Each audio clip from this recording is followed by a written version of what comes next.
Eto ho, mga bossing.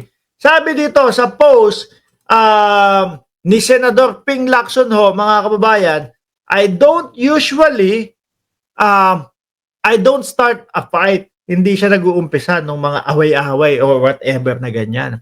But I usually fight back, gumagante.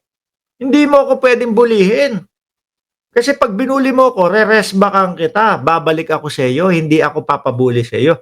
Which is, sa nakikita ho natin, mga kababayan, ganyan po yung nakikita natin doon sa Senate Blue Ribbon Committee. Hindi nagpapaapi. Kahit na pasigaw-sigaw si Marcoleta, kahit na pag ganito ganyan yung mga ni Marcoleta, mga bossing, hindi siya pumapayag na mag-grandstanding si Marcoleta. Sabi niya nga, "Oh, ikaw ano pangalan nung medyo chubby?" Si nakalimutan ko na. Kasi napalitan ni Gutesa eh. Si Alcantara, Mr. Alcantara, tuloy mo. Si Marcoleta, tuloy-tuloy pa din yung salita yan. Alcantara, ituloy mo. Hindi pinapayagan. Kasi kung ano-ano lang din sinasabi ni Marcoleta doon eh. Diba? Hindi nagpapabuli. Sabi, mock me with nonsense, I'll respond with silence. Yan, tatahimik lang ako. No? Insult me with a falsehood, I'll insult you with the facts, no? Katotohanan. Insultuhin mo ko ng mga kasinungalingan, maglabas ka ng mga kung ano-ano diyan, ilabas mo kung sino man yan, si Gutesa, etc. Sosoplakin kita ng mga katotohanan. Ang tingin ko talaga dito, para po kay Marcoleta ito, mga bossing. Di ba? Yan, yung insult me with the falsehoods, I'll insult you back with the facts, no? I can't stand fakes and hypocrisy. Hypocrites.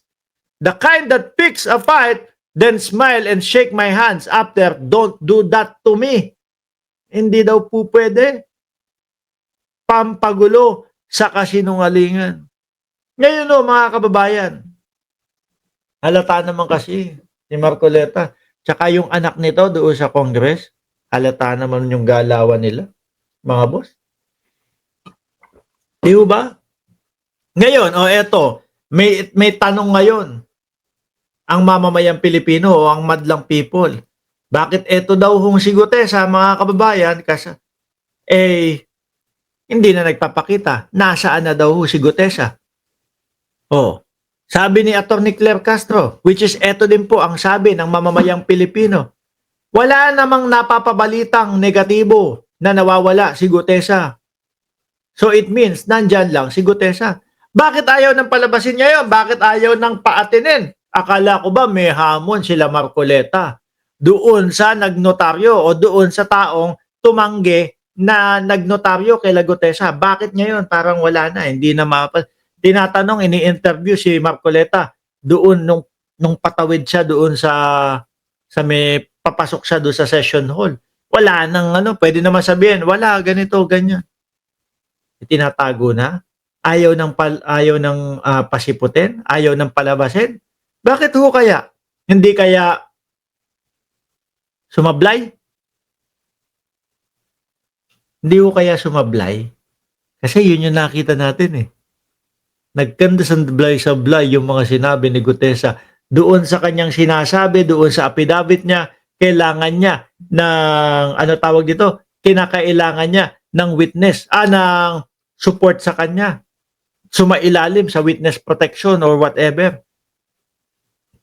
Dahil mangangamba ang buhay niya. Tapos doon naman sa sinasabi niya, physical, sinasabi niya naman is, hindi, matapang po ako, kaya ko yan. Bakit ngayon ito hindi makalabas, hindi makalantad? Hindi kaya napagbawalan na, wag ka nang lalabas, yari tayo. No? Buhol-buhol yung mga pinagsasabi mo. Nagmukhang mas kabisado ko pa yung nandiyan sa affidavit mo kaysa sa'yo. Di mo kasi inaaral.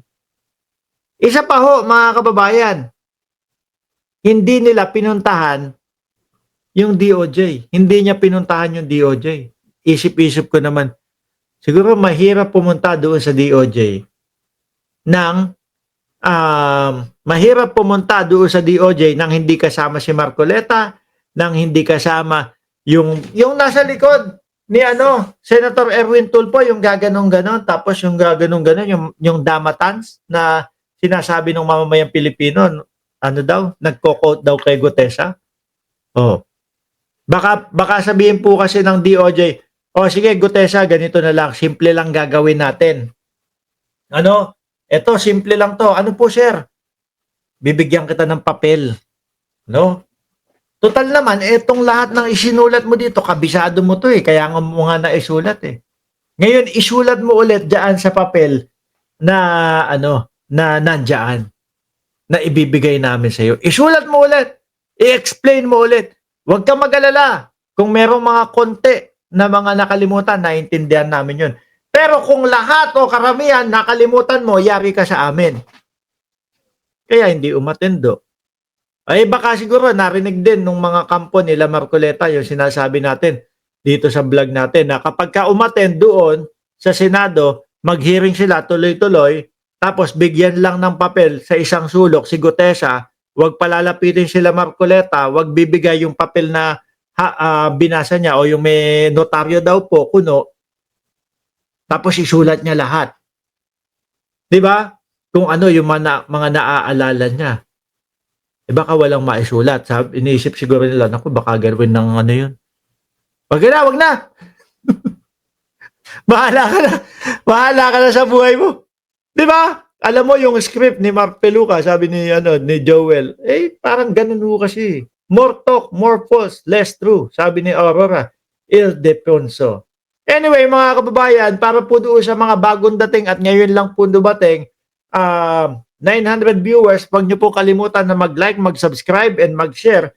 At alam nyo naman po, Sabado ngayon. At kailangan kong medyo mag-chill naman ng konti at tumoma, mga bossing. Maraming salamat. Magpapaalam muna ako sa inyo. Maraming salamat and God bless po sa ating lahat.